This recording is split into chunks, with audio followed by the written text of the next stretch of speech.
Yeah, Bidoof. Come on, let's go. Let's have you become the ultimate Bidoof badass. I was in training, Bidoofs! So it is Peanut Butter Gamers Zelda Month, and Zelda Month is a time where gamers all across here around come together to all play Zelda. And if you don't play Zelda, you're a square, get out of my life. Actually, don't, please. I want you to subscribe to me, but I digress. Since it is the PBG Man's Zelda Month, I decided why not do a Zelda video, and why not do a Zelda review. And because of that, and because of Zelda being one of my favorite video games franchises of all time, I'm going to review The Legend of Zelda: The Wind Waker for the GameCube. So let's do it. The story is first given to you through the iconic parchment scrolls. These documents talk about the courageous hero, and honestly, it does feel like a legend. To give you a brief explanation on what's happening here, the prologue talks about a golden artifact, also known as a Triforce, which has the power to grant the wishes of those who touch it. An evil thief, known as Ganon, attained some of the power of the Triforce, but was ultimately stopped and imprisoned by the Hero of Time. Despite the efforts of the hero, Ganon eventually escaped his prison, and brought havoc again on the people of Hyrule. The citizens prayed for the Hero of Time to return, who unfortunately never came back. The citizens saw no other choice but to pray to the gods, and no one knows what happened in that land.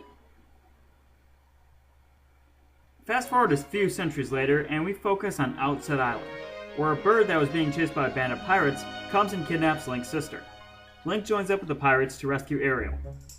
I could go on, but really, the story is something you should experience for yourself.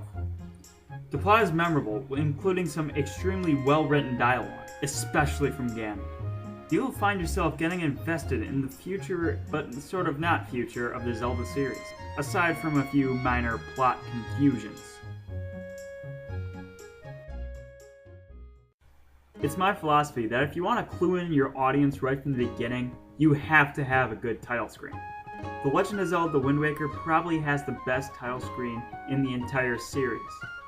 It shows off the graphics of Outset Island very nicely, and has a little happy little tune that shows you, hey, this is going to be a little lighthearted adventure, but there's going to be a few weird things here and there. Actually, the music doesn't say that last part, but it's good, so really get the shit. I could go ramble on about the graphics forever, but we have to talk about where the game's main controversy lies. When you go from a realistic looking tech demo to this, it's hard to feel a little uneasy. I do wish the characters looked more like actual humans rather than disproportional figures, but I honestly can't complain about the cel-shaded style, and in fact it's one of my favorite art directions in the series. The game is bursting with color and personality, with detailed textures and amazing atmosphere. You cannot stress enough the luster of this game's appearance.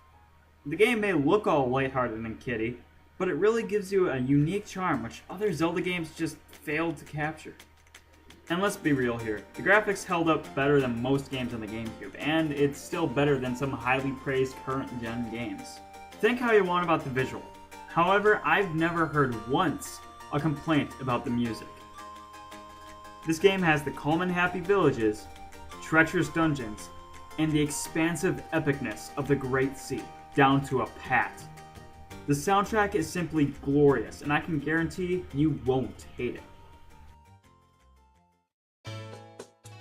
The Wind Waker is the second branching sequel of Ocarina of Time. The job of the sequel is to be familiar yet different, and this game feels exactly how it should because of these controls. The controls are really similar, so if you play the N64 Masterpiece, then you'll feel right at home. The swordplay was refined to feel much more natural, and Link looks like he was born to be the legendary hero. And with the addition of counterattacks, fighting has a whole new array of open tactics. Should I wait, or should I go in swords ablazing? The dungeons are also great, and require your dedication and critical thinking to survive. However, puzzles aren't that hard to solve, so nothing will keep you for a few hours, but it will take some thought. The biggest change to the series, which also sparks more argument amongst fans, is the sailing. The ocean serves as the overworld, and you have to sail around everywhere to the different areas. You could be like most critics and say that the sailing is slow and boring, or you could be like me, and absolutely love it. Sailing is an adventure in itself. You have a 7,000 by 7,000 who knows what kind of unit of measurement of sea to explore. When traveling to your next destination, it isn't uncommon to get a little sidetrack and see what the island over there is. And who could forget about the infamous Zelda game stealth section?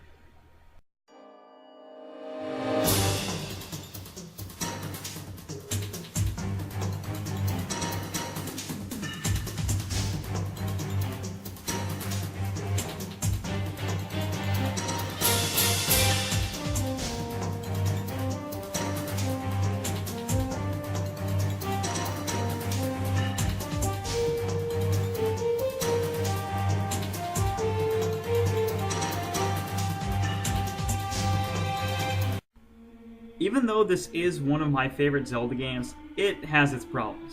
The sailing is a bit slow, but considering how big the world is and how the GameCube can't load everything at once, this is kind of understandable. There's no freaking loading screens anywhere, can you really complain? And then there's the Triforce Quest. Oh god, the Triforce Quest. Everyone hates this part of the game. This is where a lot of people stop playing the game for a while because they're just too uninspired to play through the story. It's not quite as bad as people make it out to be, but it is really tedious. But even that's not my biggest issue with the game. The Wind Waker is way too easy. Remember that whole dedication and critical thinking crap I was talking about earlier? Yeah, those are lies. The only part that really brings a decent challenge is the very end of the game. But thankfully the HD remake includes a hero mode.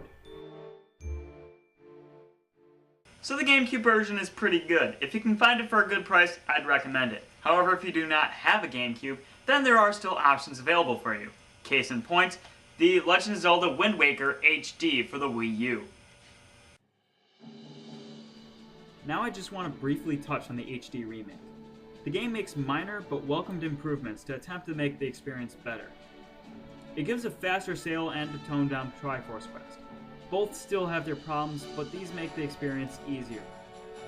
You can even move around when going to first person mode, aim with the gyroscope, and by far, the stupidest yet best change, Nintendo gave you the ability to take selfies with the Picto Box.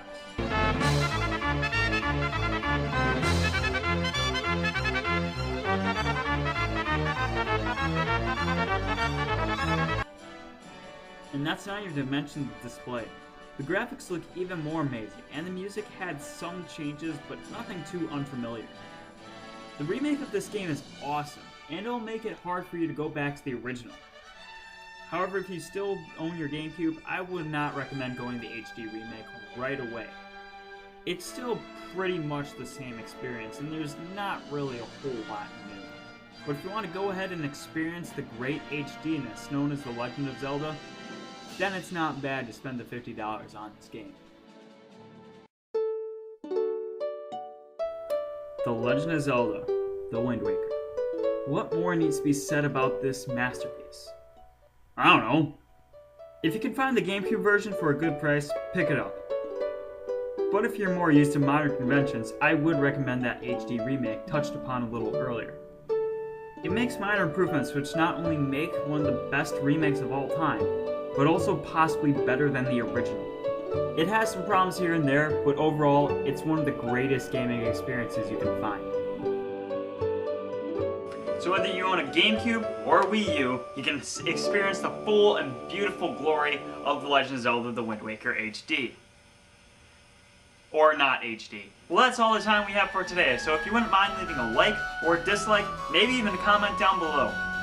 And while you're down there, there's a little subscribe button. You should probably click it, because you want to see my beautiful face, right? You can also find me on Twitter @usepotato, so you should do that.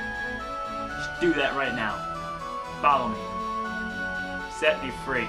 Trust me and we will escape from the city! This is Zelda month, not Sonic month. And with that, I must say goodbye, because I hear the symphony's coming back to town.